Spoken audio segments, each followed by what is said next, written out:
Hello, all you pod peeps. Thanks for tuning in to the NetSuite podcast. I'm your host, Kendall Fisher, and on this episode, I sat down with Oracle NetSuite's Senior Director of Social Impact, Peggy Duvette. We discussed some of the biggest challenges nonprofit organizations are facing, key solutions to overcoming those challenges, as well as the importance of utilizing technology to accelerate social change. Peggy also breaks down NetSuite's dedication to social impact and its continued investment in fueling the mission of nonprofit organizations globally. You're listening to the NetSuite podcast, where we discuss what's happening within NetSuite, why we're doing it, and where we're heading in the future. We'll dive into the details about the software and the people at NetSuite who are behind all the moving parts. We'll also feature customer growth stories, discussing the ups and downs of running a company and how one integrated system can help your business continue to scale.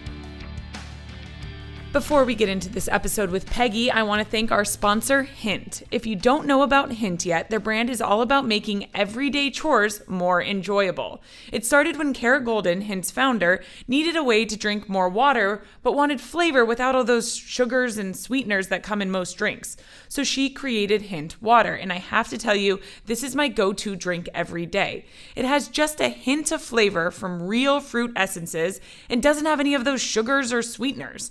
But instead of me just talking about it, why don't you try it yourself? Head over to hint.co/welcome to get 30% off your first purchase right now. Hello, Peggy. Thank you so much for hopping on. Kendall, I'm so excited to be here. That's right. I've been at Oracle NetSuite for 4 years now. My name is Peggy Duvette, and I'm the Senior Director of Oracle NetSuite Social Impact. Wow. You know, I really want to dive straight into that because to me, social impact is really exciting. But before we do, our listeners obviously hear this accent of yours. So you're going to have to tell us where you're from and a little bit about your background. Are you saying that my accent is more exciting than social impact? No, I promise. Well, let's see. I think I'm going to help the listeners here and I'm going to speak in my own language. Okay. Bonjour, c'est Peggy et je suis maintenant à San Francisco. Comment allez-vous? Ooh. So I hope I gave a good hint here. I was born and raised in a very tiny town in the south of France called Briançon. For those that are online and want to check, Briançon is the highest town in Europe. Ooh. So I was raised in the mountain and moved to America 18 years ago. 18 years ago. So That's what right. brought you here then? That's a great question. My desire to spend time with my mother, as simple as it is, yeah. I was raised by my dad and wanted to spend time with mom, who had moved to California when I was a young teenager. So decided to come and also wanted to really get educated here and decided to do my master's in management and sustainability as I would spend time with my mother. Okay, that's a lot right there. So your mom was in San Francisco or was she just in California? My mother was in San Francisco indeed, yeah. Oh, Decided to move when she was young and, live the American dream. Wow. So after I finished my education in Europe, decided I'll come here and do a master. And I was really fascinated by the world of business and sustainability. So decided to go to San Francisco State University and focus on how business can make a difference. And one of the first books in English that I read that really drove that change for me, that passion, was The Ecology of Commerce by Paul Hawken. Okay. Don't know if you've ever heard of Paul, but Paul was one of the first leaders in the field at the time in the 80s that would look at how a business can not only make a lot of money, but also think of the triple bottom line. Oh, got it. So The Ecology of Commerce kind of changed my world. I read it in the barn in Napa.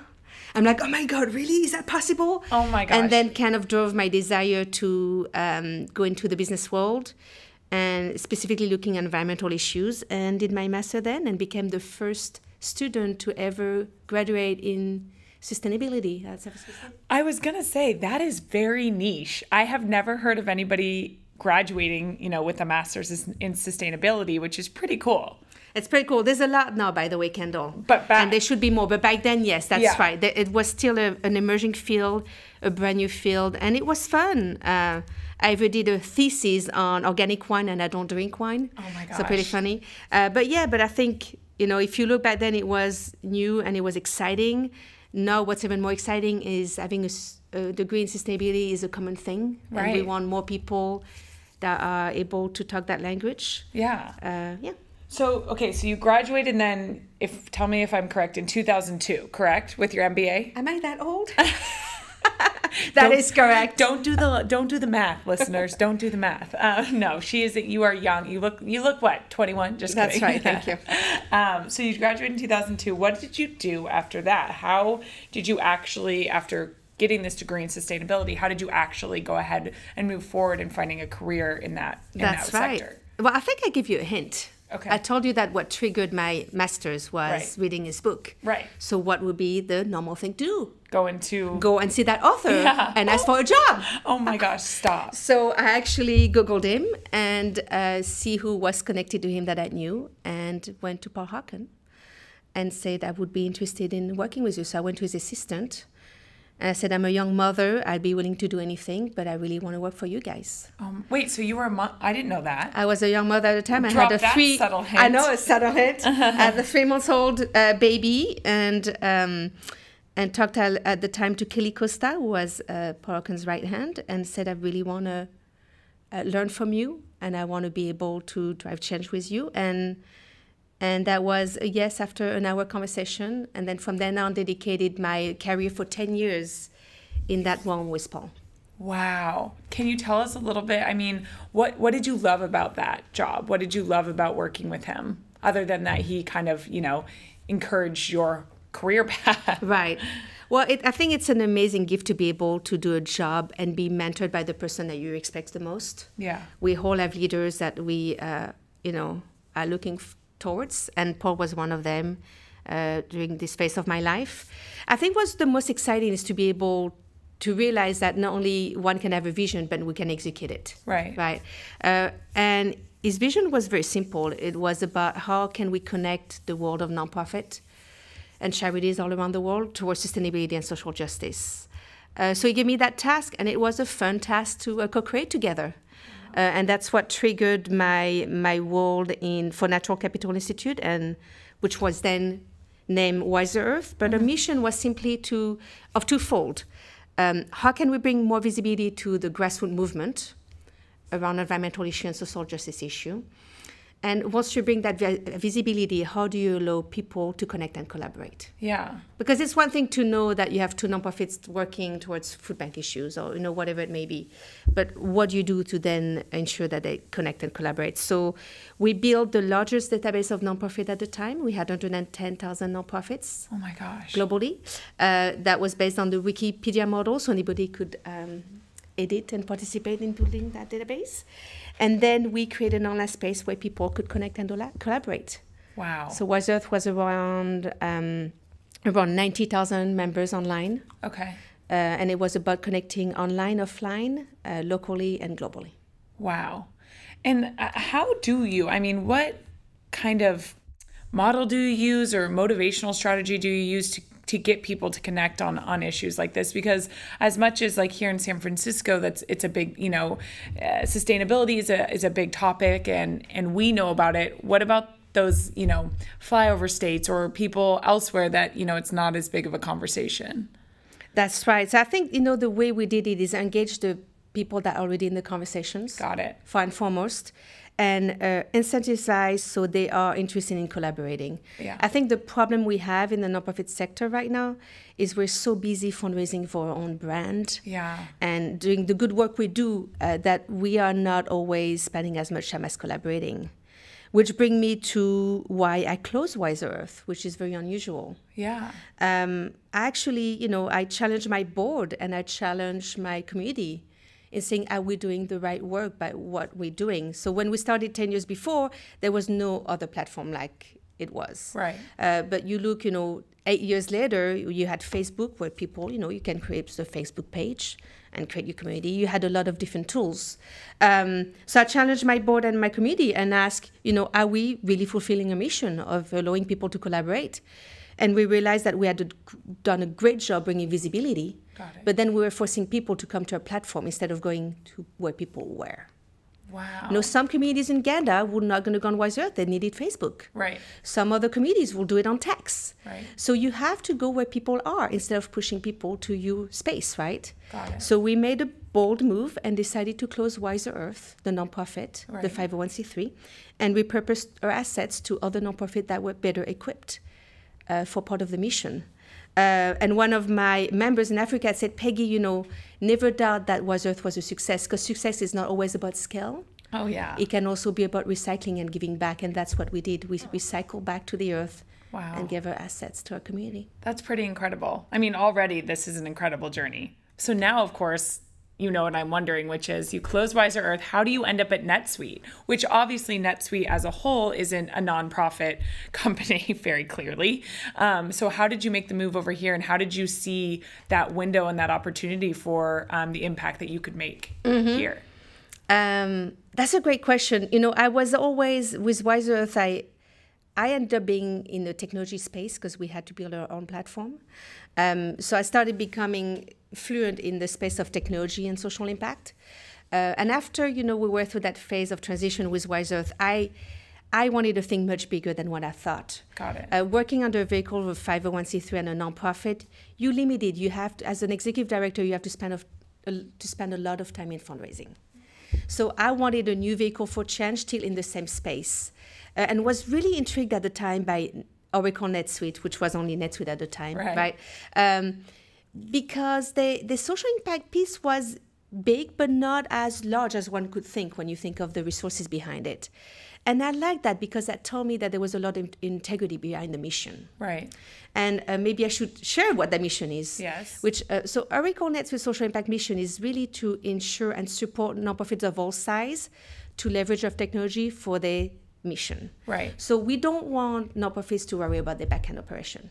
We're in that business, right? So don't worry about your backend operation and worry about your mission and your programs. So divert resources towards your programs, right? And make sure you do all the things that you need to do in terms of your financials. So I explored NetSuite. I met a founder, Evan Goldberg. I met David Galhofer, and was intrigued. I love the passion. As you can hear from my voice, I'm sure I have a lot of passion. I've always been lucky to do a job I love. And I also was very intrigued that they didn't go for volume right away. I love that, yeah. Right? We're not in the business of just giving technology. We're in the business of ensuring that our charities, nonprofit and social enterprise all around the world actually leverage that technology for social change. Want to challenge your company to innovate and elevate through laughter? Second City Works is the B2B side of the world-famous comedy mecca, the Second City. They've helped hundreds of Fortune 1000 companies inspire better performance by using their award-winning improvisation and audience-driven techniques that are powered by, you guessed it, humor. Interested in live events or hands-on workshops, campaign consultation, branded content, and a whole lot more? Yeah, we thought so. Head over to secondcityworks.com to learn more. How far along was NetSuite's nonprofit sector at this point when you walked in 4 years ago? Yeah, I think we were serving at the time maybe 350 nonprofits, charities all around the world. Got it. Currently, we are serving around 1,200 globally. Wow. So 4 times as much in your 4 years here. Right. And it's still slow. I mean, it's good scale. Yeah. But we want to go to 10,000. Don't let me stop here, right? I think part of it was really understanding the framework behind it.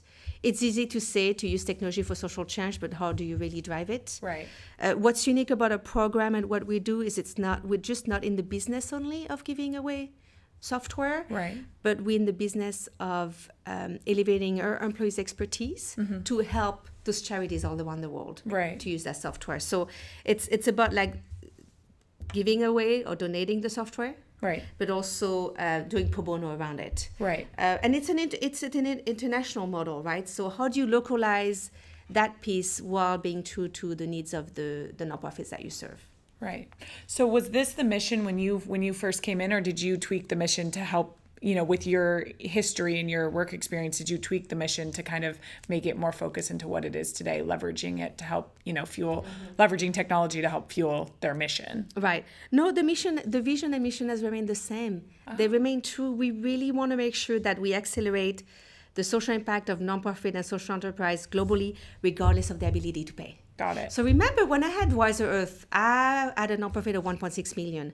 I would have dreamed of having a technology that could help me. Yeah. I was not tech savvy. Yeah. I was relying on my board to make decisions. Got it. You don't want to worry about, spending a couple of days to do your financial reports for your board. That's so silly to spend so much effort. Right.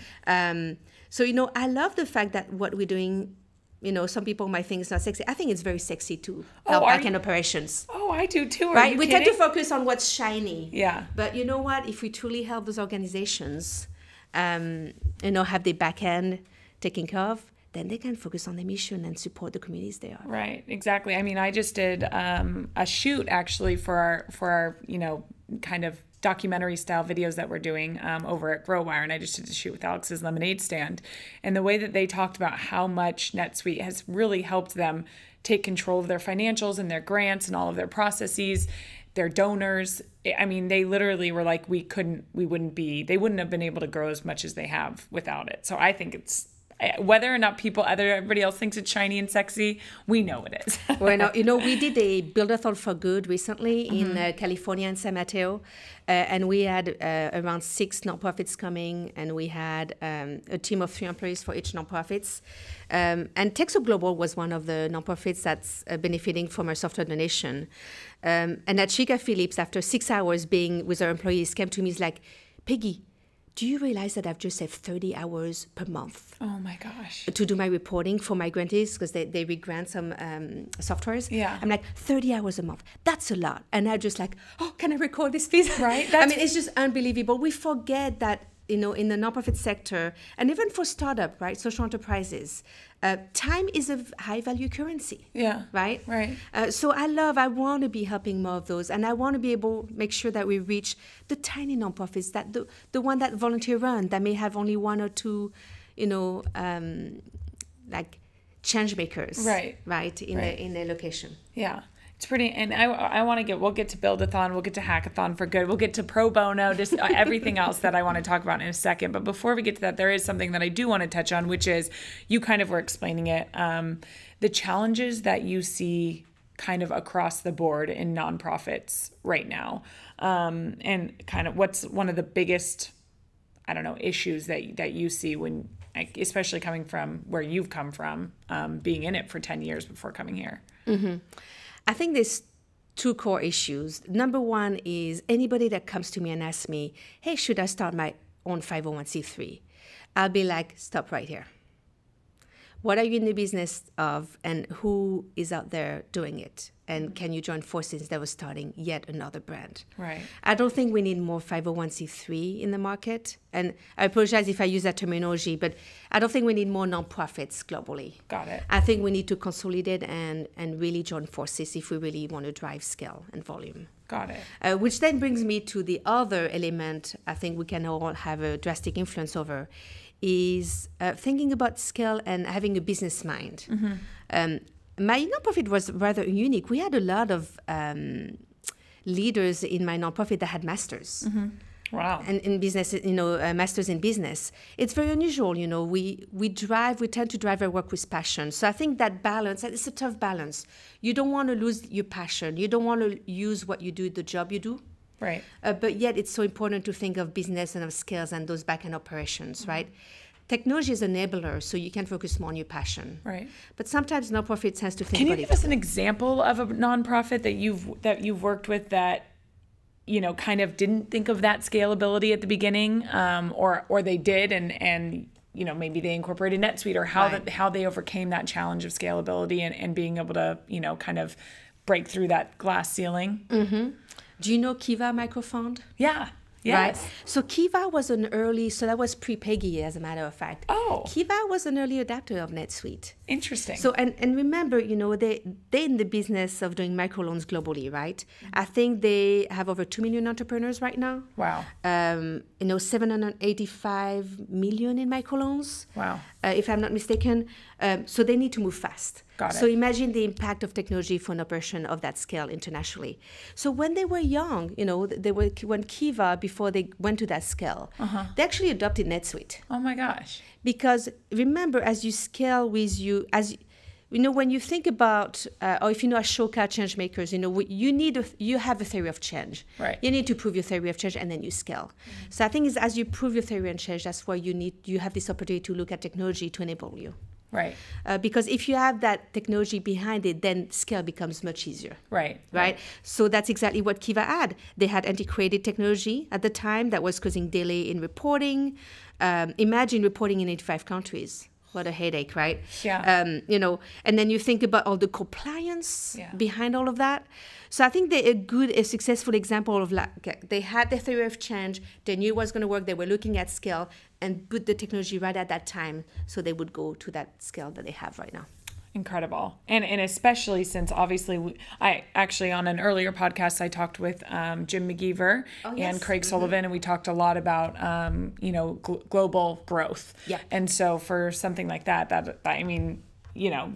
85 countries, that's a lot of places to be in. Imagine. I was just in the Philippines a month ago, meeting Jackie and Shandit Farm, like an amazing nonprofit social enterprise, 2 hours in the Manila, in the middle of nowhere. Right. Creating a hub for social entrepreneurs. So basically trying to get, the community out of poverty. Yeah. So they can young mothers, or, they have a small business and helping them as start making money and support their families. Wow. And it was just so empowering to see a community right there in action in the middle of nowhere using our cloud technology to manage the financials. Seriously.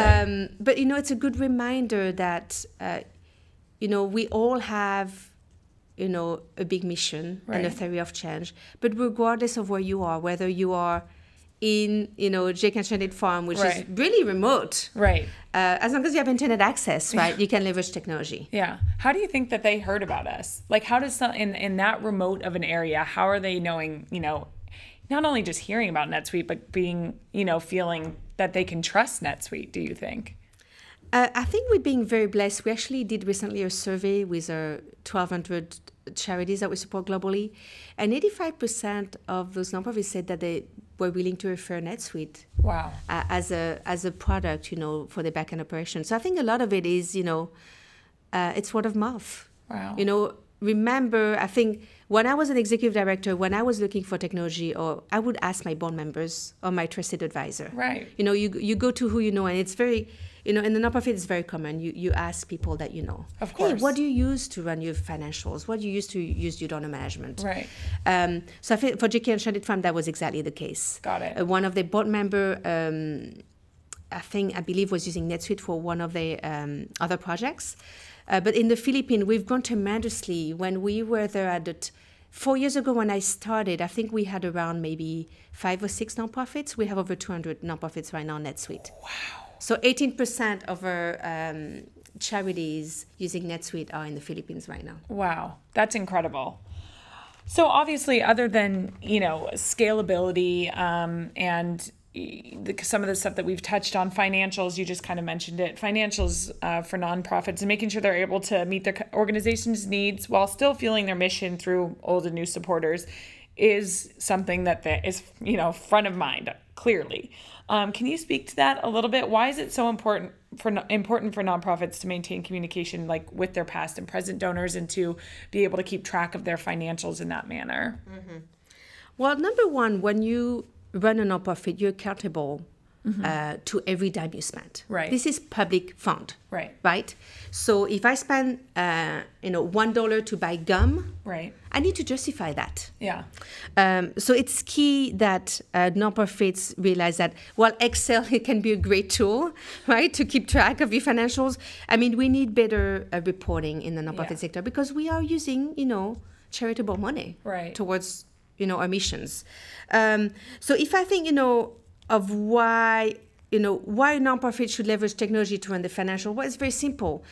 A lot of smaller nonprofits will spend countless hours to do their reporting. Just like you just said, that guy saved 30 hours, I used to have a volunteer with Wise Earth at the end of the year where we do our end of year campaign that would spend a full week, and I'm not kidding, a full week entering all of the donors with donor A gave $20, donor B gave $5, donor C gave $5,000. Because when you in the nonprofit sector, you want to report, to your board, but also to your major donor. Right. You want to be able to say, hey, 50% of our donors this last campaign are new donors. Oh my gosh. 75% of my donors donated again. So those is important data point in order to encourage, your community to donate more.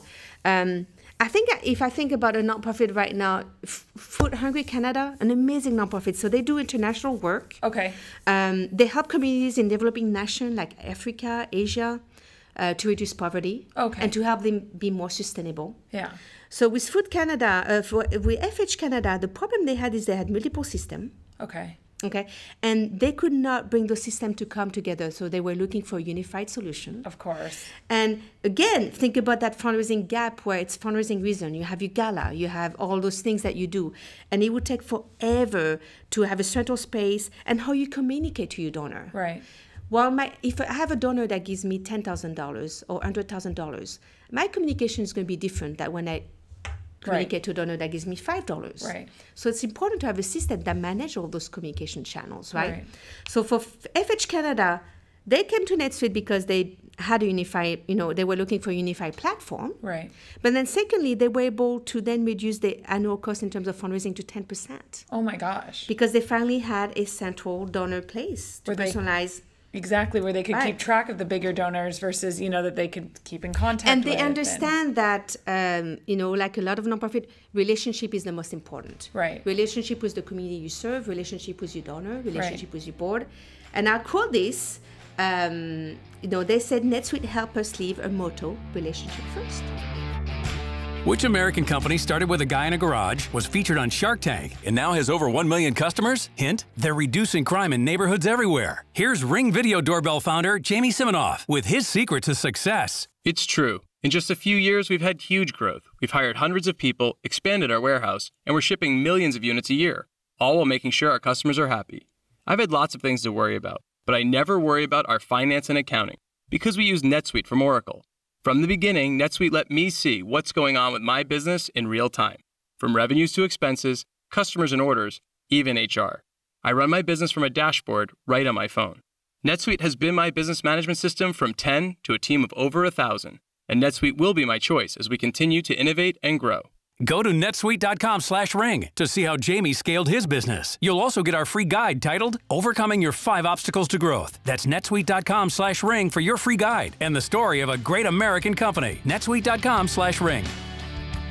To go back a little bit, what different platforms were they using before implementing NetSuite? Do you know?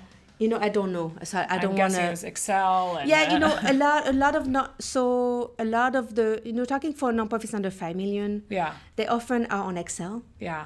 Or they may be using QuickBooks and Salesforce. Right. And want a central place. And was Wiser Earth, like you mentioned Excel, was Wiser Earth on Excel, and that's Wiser a week of time? Wiser Earth was on QuickBooks, Sales, and Salesforce. Oh my gosh! Wow. Yeah. A week. You saved. No. If I literally I got a volunteer. To spend a whole week, and then count also the time I would have with my bookkeeper. Right. To help me do my reporting with my board. Right. Right. So that's time where we're not helping our communities do their work. Right. That's time that that you're That's not. Time I'm not fundraising as an executive director. Right. Wow. That's incredible. So is it more sexy now? It's always been sexy, Peggy. It's always been sexy. What about when it comes to keeping track of like revenue streams and sources?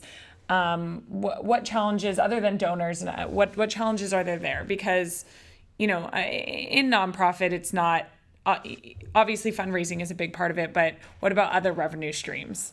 Yeah, so I don't know if you're familiar with that, Kendall, but so in the nonprofit sector, let's assume I go to a major donor or a foundation. Right.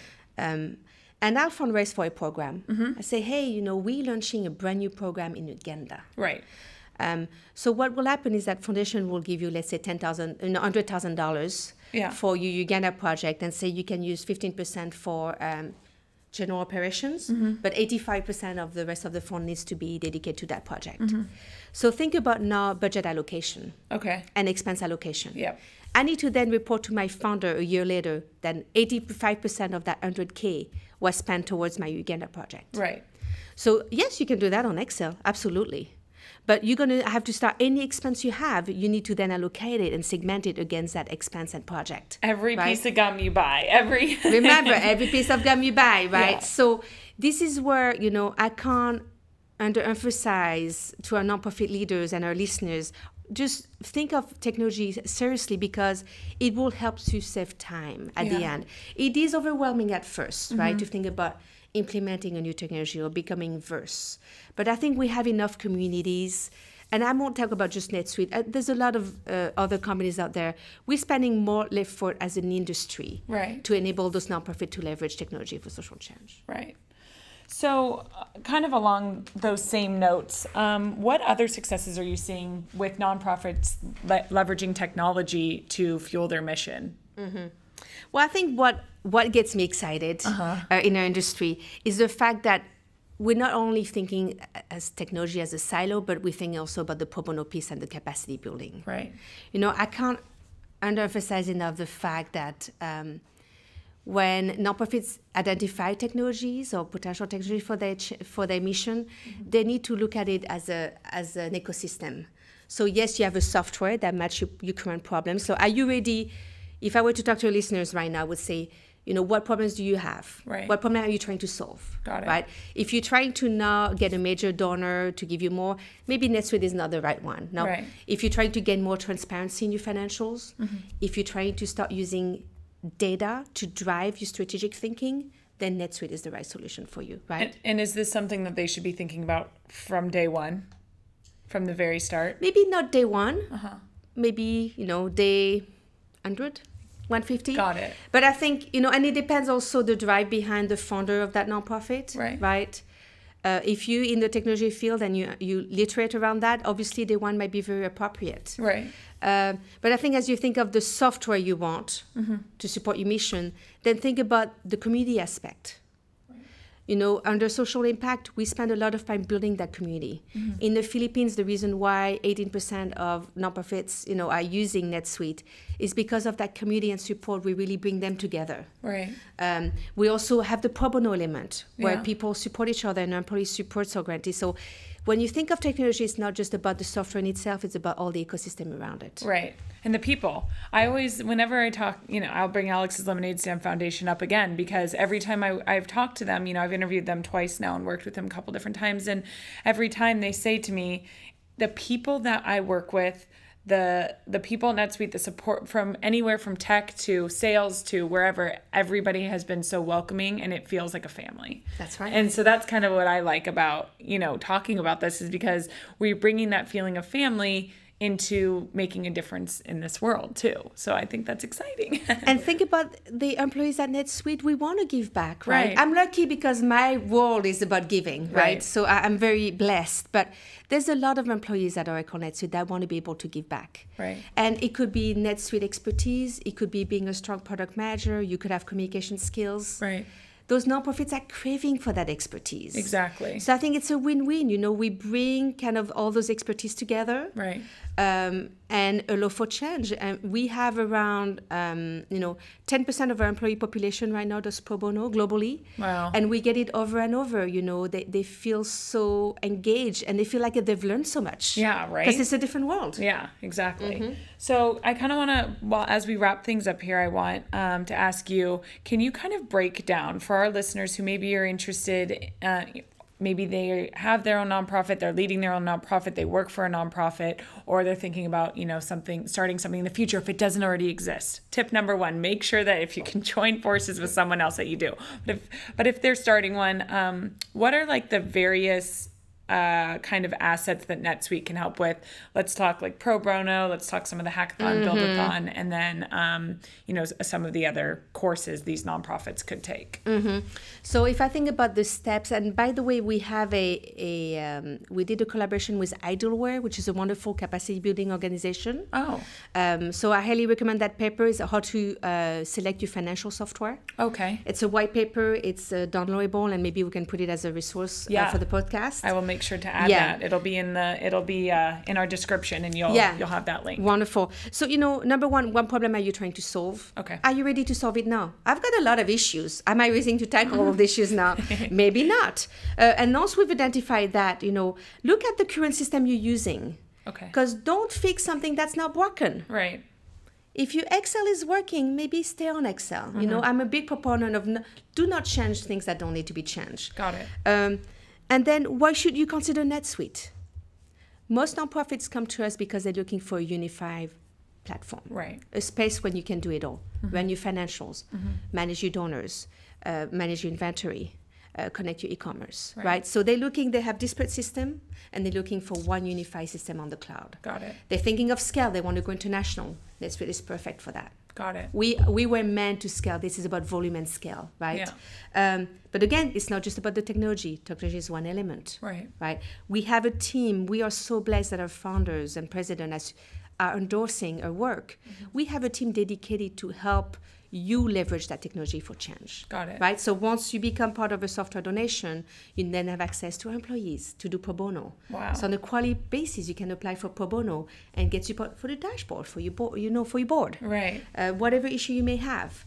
And then finally, it's about the community. I think at the end of the day, in the nonprofit sector, anybody that's from there, we know that we can't do it alone. Right. So Oracle NetSuite's social impact mission is to accelerate the social impact of nonprofits like yours and social enterprises all around the world, regardless of their ability to pay, with our software donation and pro bono services. So what does that mean? You can get access to NetSuite, our cloud technology, for free or highly discounted through our software donation program. And once you're part of our grant program, you then have access to pro bono services all around the world. To date, we have donated over 20,000 hours of pro bono globally. Wow. Yeah, that's what, I'm glad you said that, because my next question was going to be, what if they can't afford it right now, or what if they just can't, NetSuite is too expensive for them. So I'm really glad that you mentioned that, because I think that's super important. It's super important to help as much as we can to continue to make the world a better place. That's right. Thank you so much for being with us, Peggy. And I'll make sure to have those links in our description for our listeners who want to look into some of the stuff we're doing here at NetSuite with Social Impact. Thank you so much. Thank you. Bye. You heard her. Do not underestimate the power of technology for social change, and NetSuite is here to help with that. Learn more by heading over to www.netsuite.com/social impact by following the link in the description of this podcast episode. Thank you so much to Peggy Duvette for joining us on this episode of the NetSuite podcast. This was all made possible by our sponsors at Hint, The Second City, and Ring. We'd also like to say thank you to our editors over at Lampstand and all you listeners for tuning in. As always, don't forget to rate, review, and subscribe. You just listened to the NetSuite podcast. Be sure to tune in every week with more NetSuite developments, stories, and insights into the benefits of one integrated system to help you run your business.